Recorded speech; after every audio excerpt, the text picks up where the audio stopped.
and welcome to Women's World. I'm Deborah Prentice. In this episode, we talk to ICT entrepreneur Priscilla Kevin about how ICT empowers women.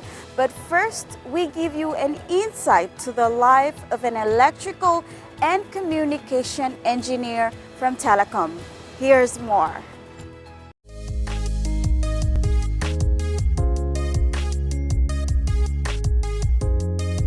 My name is Glenda Kolam Paka. I'm 26 years of age. I recently graduated from the University of Technology in the year 2015. Graduated with a Bachelor of Engineering in Electrical and Communication Engineering, but I majored in Communications Engineering, hence working with Telikom now. I'm a graduate engineer with Telikom PNG Limited, and I'm from Morobe, New Island Province. I'm responsible for producing detailed engineering plan and design for customer access networks. It's basically for cable access. So in a day, what I basically do is go on site. I have meetings with other stakeholders like Water PNG or PNG Power, basically to plan and design how our cables can be made available to our customer. So say in one day, if there was a client that we needed to visit, say for new construction sites, we usually have meetings before we do the site inspection. So we meet with, like I said, other stakeholders. The designers could be Cardinal, could be the project, the guys doing the work, China Harbour Engineering, any one of them, or PNG Power Limited, these are the stakeholders. We have meetings with them, and then we see how our cables can run alongside water and power and how it can benefit the customer at the most. And then we go out after the meeting, we have the site inspection, so we do scoping, basically seeing how our network will affect the environment outside or how the environment affects our network. And we try to plan in detailed engineering design and scoping. Back in the office, we plan on the resources that are available to carry out the projects, the time we have, the manpower that we have to do the works, and how much the project is worth, and what the returns the company can get on the project. If they're having a big event or mainly construction sites, new roadworks, new building constructions, we're responsible for making the network available at the physical layer. So most of my time is spent planning how the conduits will be laid, how the cables will be put through the conduits, or how our premium service for fiber optics can be made available to the customer. The need to have Papua New Guineans connect through telecommunications, that was what inspired me to take up the course Communications, and also landing a job with Telikom PNG. That was my dream job, because I wanted to see Papua New Guineans being able to connect through telecommunications, not only with themselves, but with the world around them. Yes, I'm proud to say that I have an 8-month-old baby. It's a girl, and at this stage, I have two roles to play, being an engineer and also being a mom at home. So the dilemma is, how do I get to work on time and produce outstanding results when I've spent basically half the night preparing my home for a new day? I try to tackle this by going through time management, being focused on the job, ensuring that my family have a safe and healthy environment. For the young girls who are interested in pursuing a career in the telco industry, I was only in grade 11 when I decided that I wanted to work with Telikom PNG as an engineer for them. Back then it was only a dream, but dreams do exist, they do become real, and it didn't happen overnight. My advice is, the sky is the limit. Continue to strive for the best, and with God's purpose and in His own will, He will do the rest for you.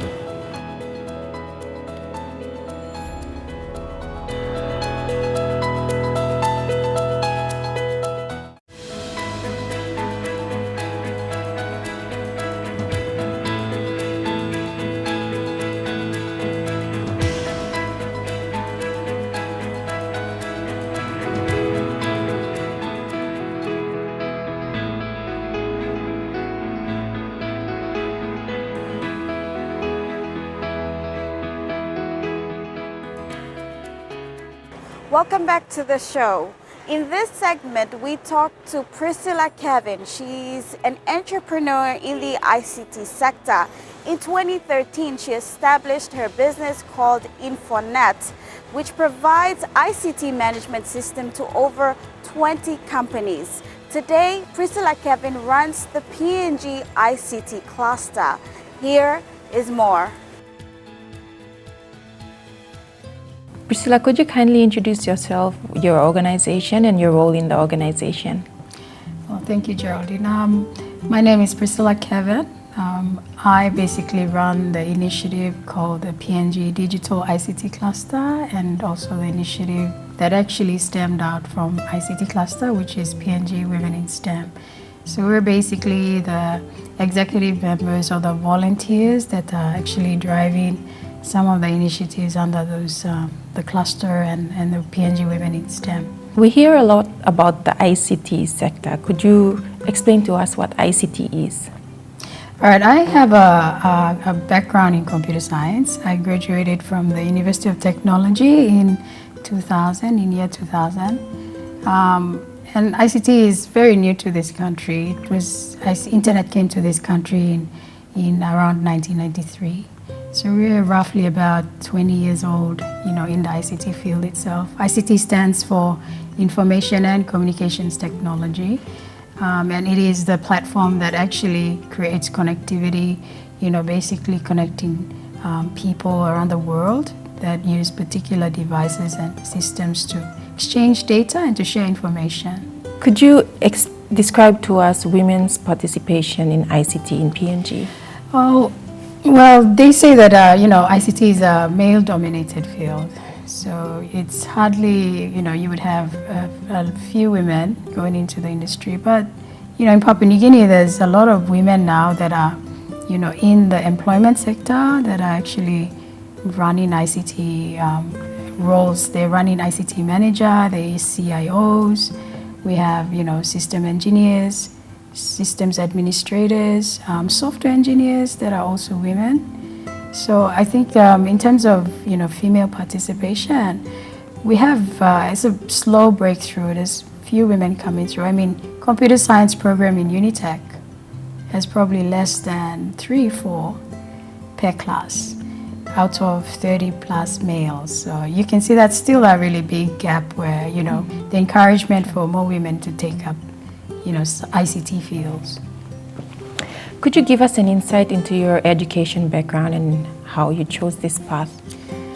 All right, as I shared earlier, I went through public schooling. So I started at Waigani Community School, where I grew up, and then I went on to do my high school in West Sepik, in Aitape High School.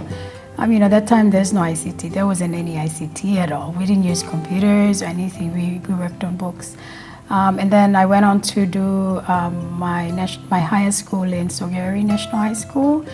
And then at that time, I was very interested. I wanted to take up be a pilot. But that option didn't come when I looked at the programs that came from the universities and I saw computer science. So I was really interested in the industry. And so I chose computer science, and I was accepted into Unitech. And that's how I am in this industry today. What inspired you to take up this field of study? All right. Well, when I was little, I loved maths. Maths is my core. Apart from maths, I also love physics. So it really, everything. I always was very competitive when it came to math with the other male students.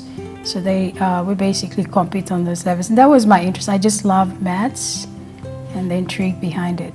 Can you tell us some challenges that your organization faces in terms of supporting women in ICT?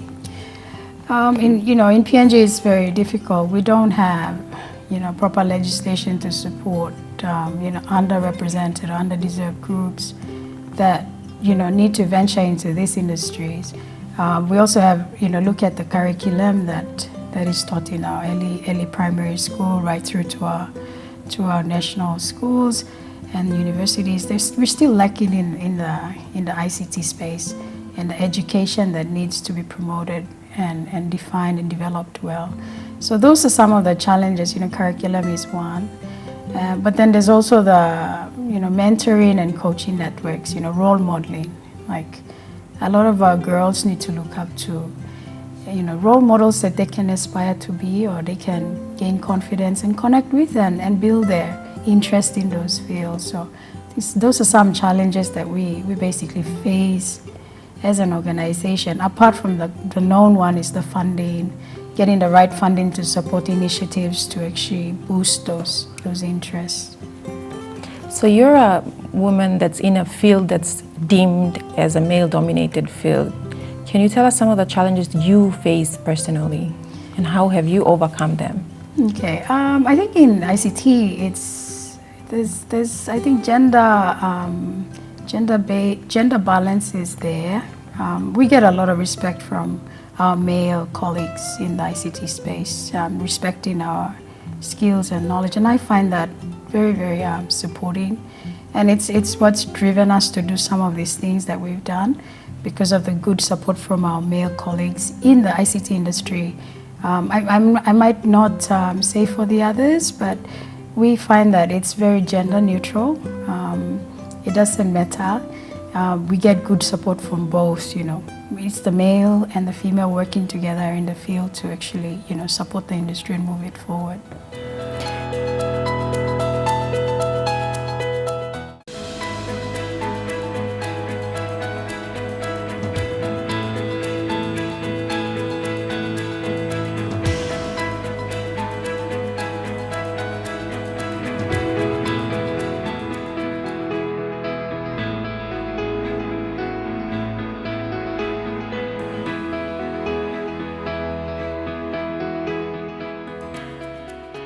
Welcome back to Women's World. Now, the ICT sector has long been dominated by men, but slowly women are becoming involved in this sector.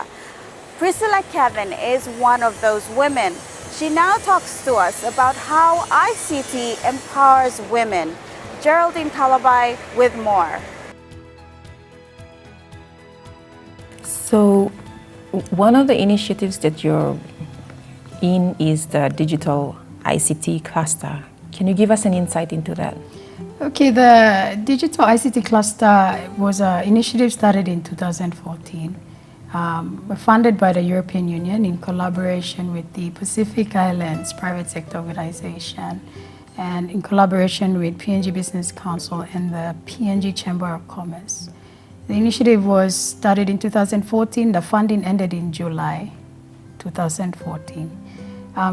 They had to select 4 countries to pilot economic clusters, and Papua New Guinea was selected, Samoa, Tonga, and Vanuatu. So they had to pick economic clusters, common economic clusters that occur in those countries or those island nations that they could promote. When it came to Papua New Guinea, they were looking at agriculture, more or less other industries, but we had to vouch for ICT.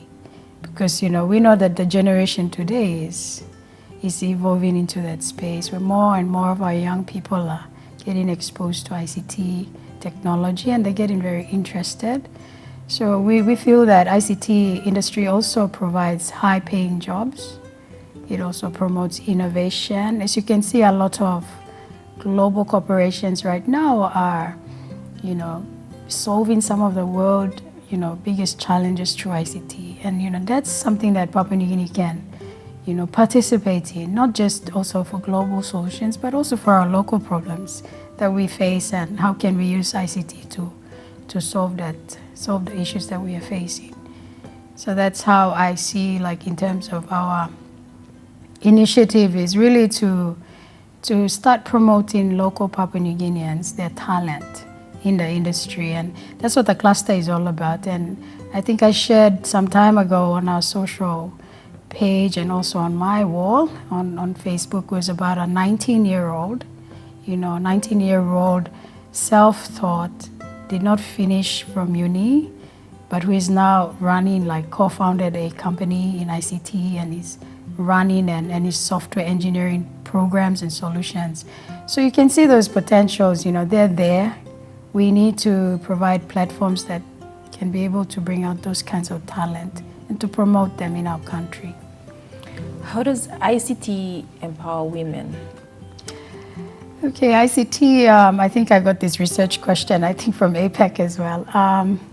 ICT, you know, it's a platform that actually creates connectivity. So, you know, before we didn't have ICT, it was really difficult to, say, for example, bring your goods and services to the marketplace. With social media now, with internet, with email, you know, women can now confidently go onto the net and use ICT to actually do business or actually learn something. So previously that was not available. And you know, women in our country, we're very privileged that we don't have as much restrictions as other countries where, you know, women are very, very underrepresented or restricted from certain things to do, you know, in their nation. In PNG, you know, women can basically get onto the internet, they can trade, they can put their information online. And so I think ICT is kind of giving that women opportunity like never before. And also like networking and learning from experience. You know, you join different social networks, you learn from them, like how to do this and do that. And internet is there as well. It shows you, you know, ways to do things. And so that's I think how, you know, ICT can help women. Priscilla, what do you hope to see PNG women in ICT move to in the future? Okay, I'd like to see like more girls take up STEM fields. Not, you know, just ICT is part of STEM, so science, technology, engineering, and math, because these are some of the most innovative fields. They're high-paying, you know, fields there, and I think it keeps women also, you know, engaged and try to be part of the solution as well. And we know around the world there's a lot of women inventors that are not, their stories are not told. But it's good to, once their stories are told, that means that, you know, any girl can participate in those fields, you know. You don't have to feel that you can't. But the problem with our environment is we don't have that role modeling. And I hope that through the Women in STEM initiative, the PNG ICT or Digital ICT Cluster initiative is really to empower both our male and our females to actually rise, to not be afraid that, you know, the platforms are here, help is here. We have to set up the help properly so that people can come out and start engaging. And I see that from that 19-year-old, you know, her mentoring, coaching space was just limited within her family. But when she met the cluster, she was able to come out and speak for herself. And it's really good to see that, like when they find their stage and they want to come out and share their ambitions, and that's what we want to create. Okay. Do you have a message for women and girls out there? Well, for me, I had an opportunity to travel the world. Yeah, I was able to go to United States in 2015. I traveled about 8 states. I started from Washington, D.C., and I learned so much about United States. The feeling about United States is every time when you step on their soil, it's an educational step. And I felt like, oh, this should be similar to my country. Like PNG should have that. Every time when we take every single step, it's an educational step. So I was able to see that through. I went from, you know, New York City, we went all the way to Texas, Austin, Texas, and then we went all the way to Silicon Valley, San Jose. I attended the biggest Advancement of Science Forum, and I saw all these people, and there were African women who took out global awards for science and tech. So like it really, really inspired me. Like, you know, the world is so connected, and PNG needs to follow that trend, to actually support its human resources and really get people to engage and share ideas and how best we can solve the problems. And my trip ended in Seattle. I visited Boeing factory, the biggest factory that manufactures planes. It was a really great inspiration to see superpower and how they function. And like I said, you know, if and their investment is really around education. So it's important that we can learn, we can see, look out and see what people are doing and how best we can bring those ideas back, and then use our people, develop our resources to, create those solutions that can help solve our problems. And that's all we have time for this episode. But don't forget, you could visit us on Facebook, that's Women's World, and send us a message if you have an interesting story to share. Until next time, I'm Deborah Prentice.